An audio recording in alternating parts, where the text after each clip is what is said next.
Lagos records zero COVID-19 case as nation posts 864 new cases on Thursday. More Chibok girls escape Boko Haram captivity, community jubilates. In international news, EU AstraZeneca work to rescue vaccine supply crisis as Germany too faces weeks of vaccine shortages. And in sport, Abramovich denies using racist language against Lukaku.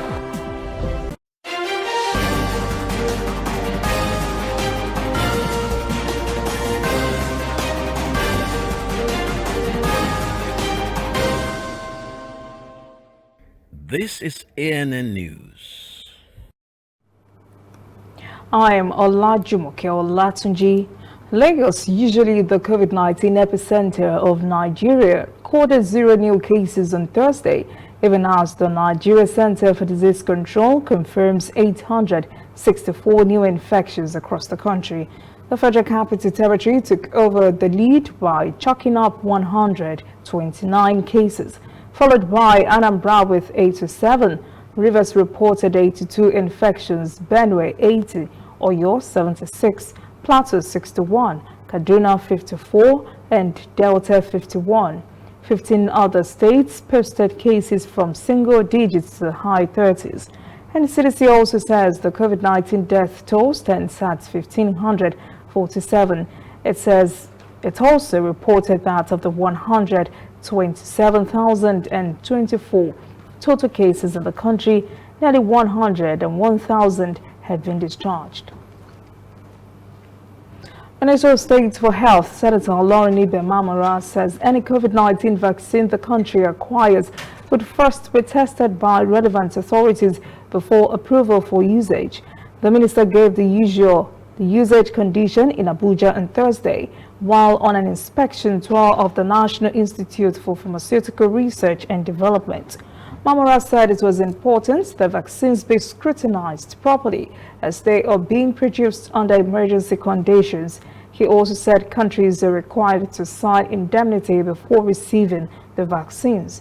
The Health Minister of State said the National Agency for Food and Drug Administration and Control, NAFDAC, would thoroughly scrutinize and ascertain the safety of any vaccine in the country before it can be used.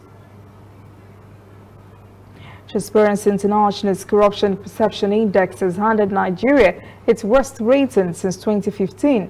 In the organization's 2020 rating, released on Thursday, Nigeria scored 25 points on a scale of 0 to 100, 0 being worse than 100 being the best. Nigeria also slipped to 149th of the 180 countries ranked in the survey and the second most corrupt nation in West Africa. Meanwhile, the presidency says it was pulling apart the sources of data used by Transparency International to ascertain how the group arrived at its rating.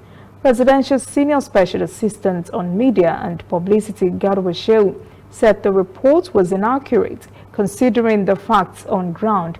Shehu accused some unnamed persons at Transparency International of being against President Muhammadu Buhari as he was assailing Transparency International on the report. The group also said President Buhari deserves credit for reducing corruption in the public service. On that, Garuba Shehu said the president will continue to support anti-corruption agencies. A host of factors is causing a gloomy prediction on Nigeria's food security. As correspondent Phil Haza reports, the country faces a looming food crisis. Peter Vonome has been farming vegetables and maize for more than 20 years. He says his last farming season was one of the hardest. I suffered very low yields because I couldn't get good seedlings, fertilizer and other inputs, plus the fact that I lost a lot of products due to the invasion of some criminal herdsmen. Prices of vital supplies like fertilizers and pesticides skyrocketed during the lockdown last year. As a result, many local farmers couldn't afford to buy them. And now, the United Nations forecasts that between June and August this year, the country may face a food crisis that could affect millions of Nigerians. Experts say the need for government support for rural farmers cannot be overemphasized.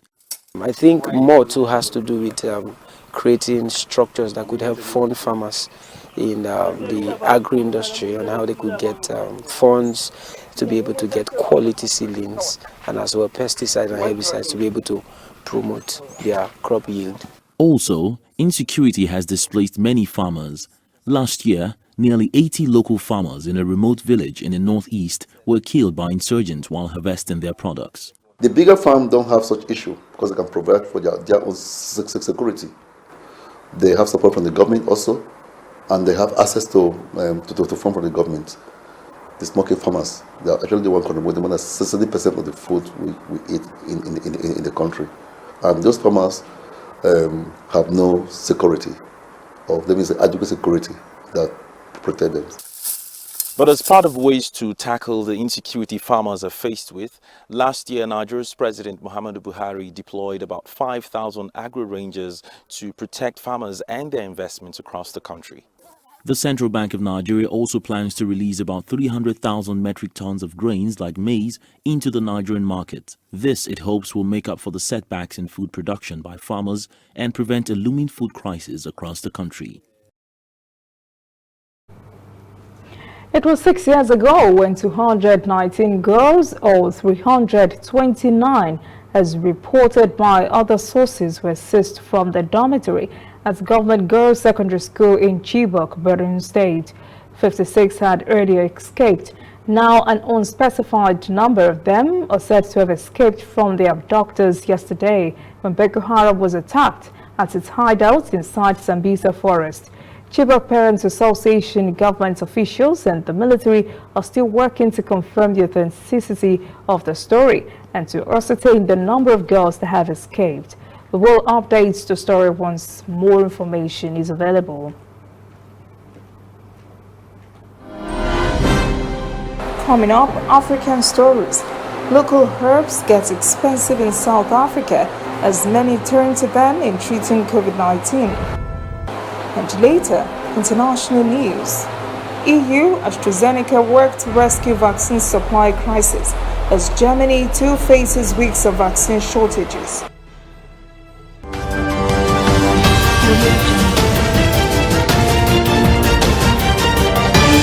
You are watching ANN. Susu is fine. No, she's not crying, oh. But we are watching cartoon. Ask grandma, I'm the one that used to take care of Yabo that time. Take your time.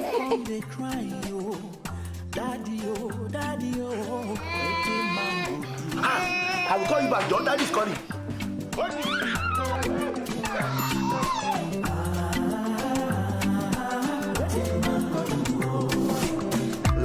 Explore without limits. Turn it up on MTN, the reliable data network.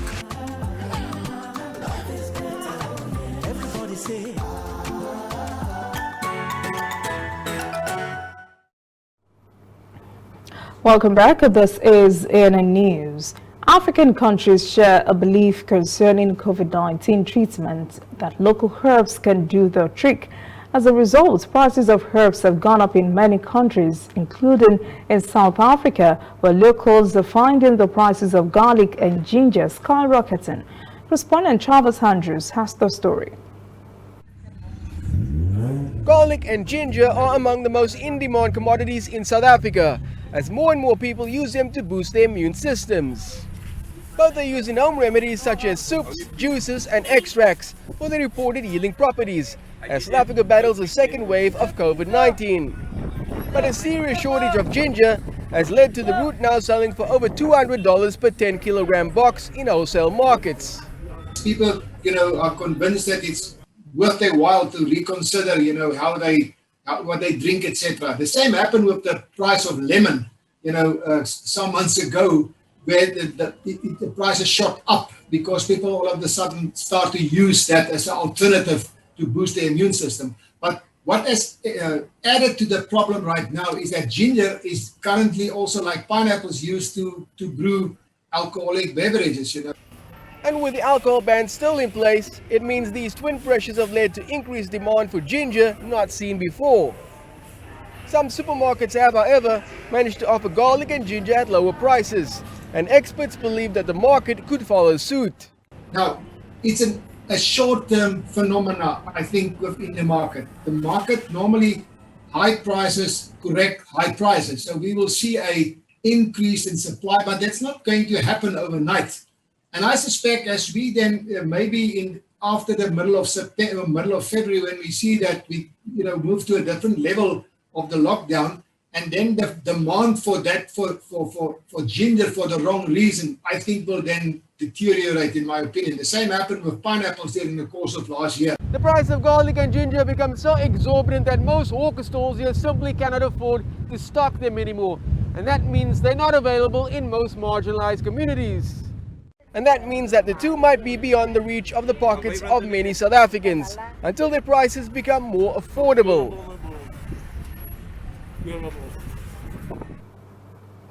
Somalia's first mobile wallet service has been launched in Mogadishu.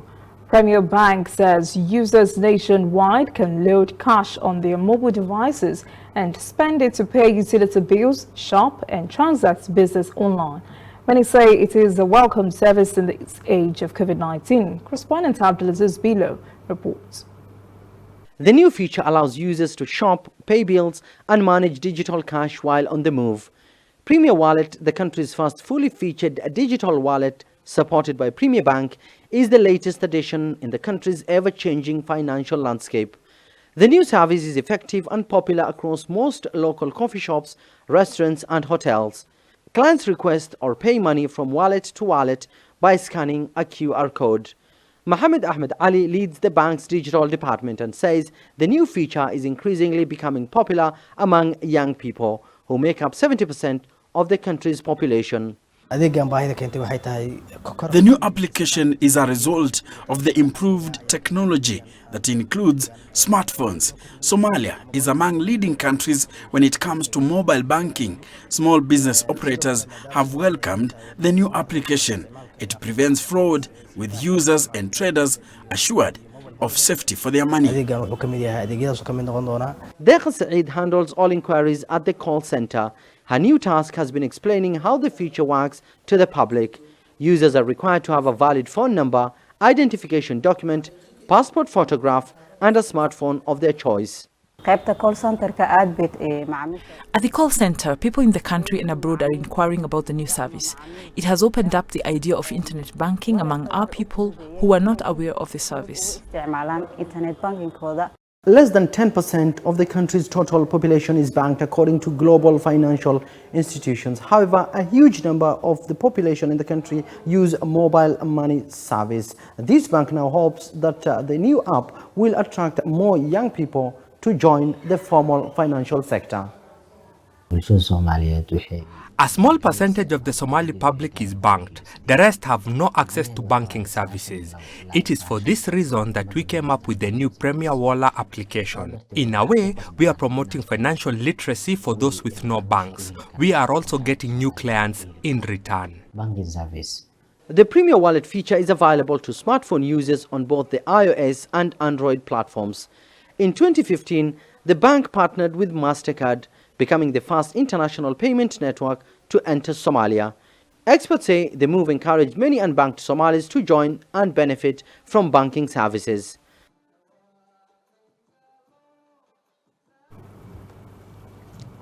Guinea closed its borders with 3 of its neighbors since September last year.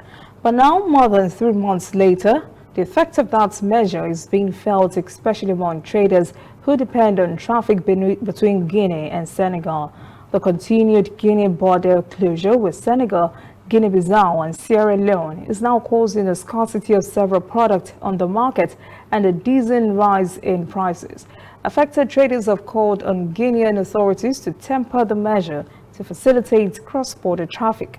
There are reports of long lines of trucks parked at the border, some of them with unloaded containers and whose owners are paying the truckers upkeep expenses while they stay in their trucks, some for 4 months. A Guinean economist, Hamidou Barre, says those who look for goods in Senegal to take back to Guinea are not wholesalers, but ladies and traders who resell those goods themselves. He says blocking their activities has had an economic impact on them and their families. The Guinean ministry in charge of the budget says losses of money as a result of the closures are marginal because most of the imports are made from the port of Conakry. When we return, international news. EU AstraZeneca work to rescue vaccine supply crisis as Germany too faces weeks of vaccine shortages. And later, sport. Ibrahimovic denies using racist language against Lukaku.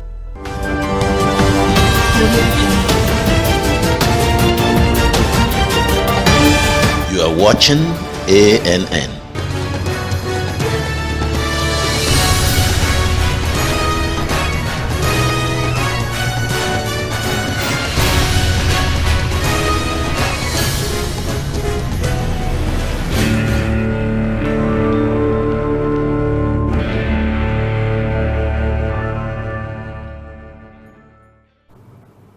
Welcome back. This is ANN News. A Russian court has rejected an appeal to overturn the 30-day detention of Kremlin critic Alexei Navalny ahead of a hearing next month over whether he should face jail time for a years-old fraud case. Navalny appeared by video link at the court in the city of Khimki on the outskirts of Moscow. The opposition activist was ordered to spend 30 days in custody during a surprise hearing 12 days ago. He had been detained a day earlier following his arrival from Germany, where he spent 5 months recovering from Novichok poisoning he blamed on the Russian government. The Kremlin has repeatedly denied any involvement. Navalny was placed on the country's federal wanted list last month for breaching the terms of probation related to the 2014 fraud case, which he has described as a political witch hunt. His next court date is scheduled for next Tuesday, when a court will decide whether his 3.5-year suspended sentence on fraud charges should be converted into a jail term. The European Union and COVID vaccine maker AstraZeneca have vowed to work together to resolve the recent vaccine supply crisis. The EU signed a deal with AstraZeneca in August for 300 million doses with an option for 100 million more. But the UK-Swedish company has reported production delays at plants in the Netherlands and Belgium. Cabinet Minister Michael Gove says it was critical to ensure the agreed schedule was maintained.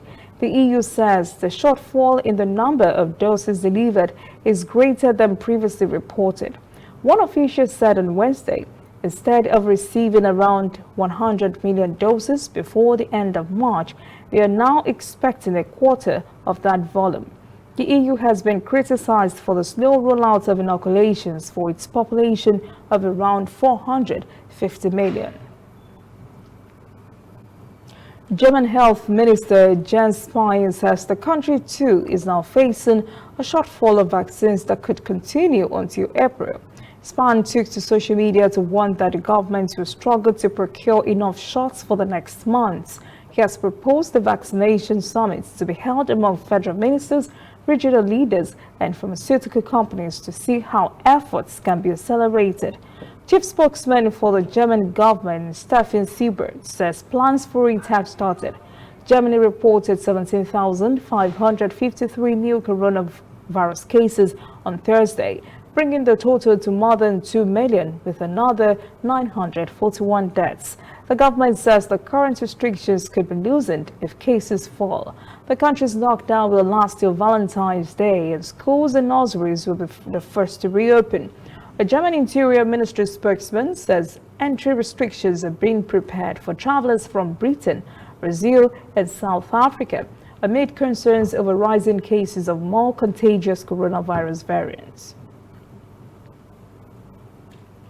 Lebanese rioters set several buildings on fire in the northern city of Tripoli on Thursday, outraged over the country's coronavirus lockdown and the alleged lackadaisical attitude of the political class in the face of economic collapse. One person was confirmed dead and 200 others injured as the protest entered its fourth day. Firefighters battered flames from a historic municipal building to other government buildings and a private university. The protest continued after the burial of Omar Taibi, a 30-year-old who was shot by security forces during protest the previous night. The demonstrators took to the streets to denounce Lebanon's nearly one-month shutdown that has worsened financial crisis in many homes. President Joe Biden has signed a presidential memorandum reversing former President Trump's restrictions on abortion access. He added that the measure relates to protecting women's health at home and abroad, and it reinstates the changes that were made to Title X and other things, making it harder for women to have access to affordable health care as it relates to their reproductive rights. Biden's move fulfilled a campaign promise to reverse the so-called Mexico City policy, a ban on U.S. government funding for foreign nonprofits that perform or promotes abortions. The Trump administration reinstated the restrictions in 2017 by presidential memorandum and then extended it to cover all applicable U.S. global health funding.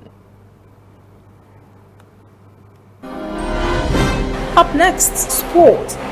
Abramovich denies using racist language against Lukaku. Please stay with us.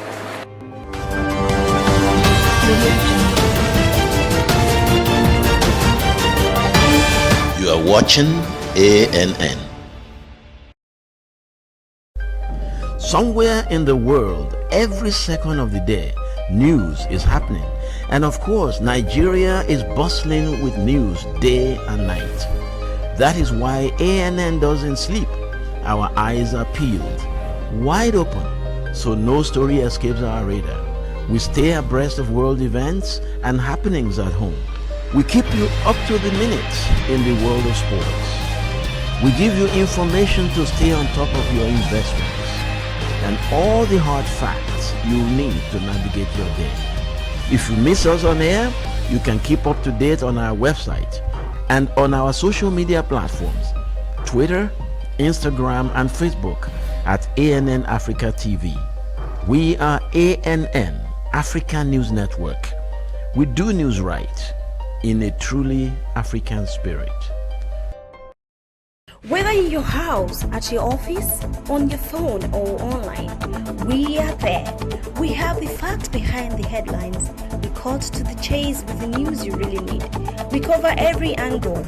We are the bigger, better news network. We are African News Network. ANN. Watch ANN News on MITV from a truly African spirit.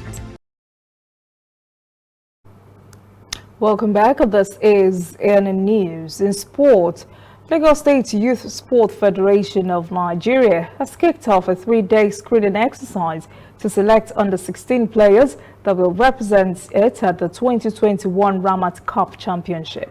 The tournament kicks off in Kano next Friday. Federation Chairman Tajuddin Disu says at least 10 teams have been invited to take part in the selection process. The screening ends today, Friday. A 9-man technical committee made up of experienced ex-players, administrators and media practitioners have also been appointed to oversee their training. Zlatan Ibrahimovic has denied using racist language in his clash with Lukaku in the Milan derby on Tuesday night. AC Milan forward Ibrahimovic and Inter striker Lukaku were involved in a number of incidents on the pitch before Ibrahimovic was eventually sent off. Meanwhile, Paul Pogba has also defended his former Manchester United teammate after the issue with Lukaku. That is ANN News this evening. Thank you for joining us. For details on these and other breaking stories, visit our website, annafrica.news. Conversation continues on our social media platforms, Twitter, Instagram, and Facebook at ANN Africa TV. I am Olajumoke Olatuji. Have a safe weekend.